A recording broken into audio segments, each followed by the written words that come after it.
10 amalan pelebur dosa. Pertama, taubat. Hal ini disepakati oleh kaum muslimin. Allah Subhanahu wa taala berfirman yang artinya, "Katakanlah, hai hamba-hambaku yang melampaui batas terhadap diri mereka sendiri, janganlah kamu berputus asa dari rahmat Allah. Sesungguhnya Allah mengampuni dosa-dosa semuanya. Sesungguhnya Dialah yang Maha Pengampun lagi Maha Penyayang." Kedua, istighfar atau memohon ampunan kepada Allah. Sebagaimana terdapat dalam hadis sahih, Nabi SAW bersabda yang artinya, "Seandainya kamu sekalian tidak berbuat dosa sama sekali, niscaya Allah akan memusnahkan kalian. Setelah itu Allah akan mengganti kalian dengan umat yang pernah berdosa.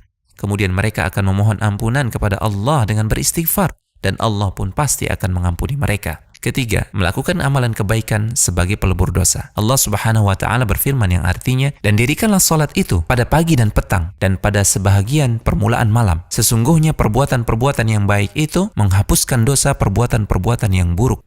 Keempat, saling mendoakan sesama orang beriman, seperti doa ketika melakukan salat jenazah. Dari Aisyah dan Anas bin Malik radhiyallahu taala anhuma dari Nabi sallallahu alaihi wasallam bahwasanya beliau bersabda yang artinya, "Tidaklah seorang mayit disalati oleh sekelompok kaum muslimin yang jumlahnya hingga 100 orang, melainkan mereka semua akan memberikan syafaat pada mayit tersebut."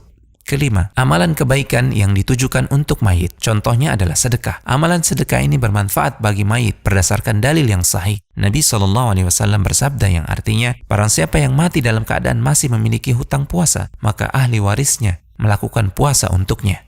Keenam, syafaat Nabi SAW dan yang lainnya pada pelaku dosa besar di hari kiamat kelak. Nabi SAW bersabda yang artinya, "Syafaatku diperuntukkan untuk pelaku dosa besar dari kalangan umatku." Ketujuh, musibah di dunia yang menjadi sebab terhapusnya dosa.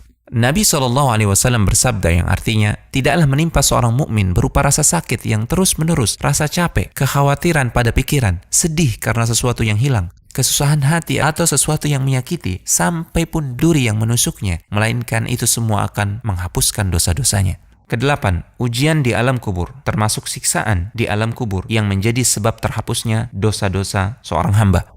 Kesembilan, kengerian dan kesulitan pada hari kiamat. Kesepuluh, rahmat dan ampunan dari Allah tanpa sebab yang dilakukan oleh hamba.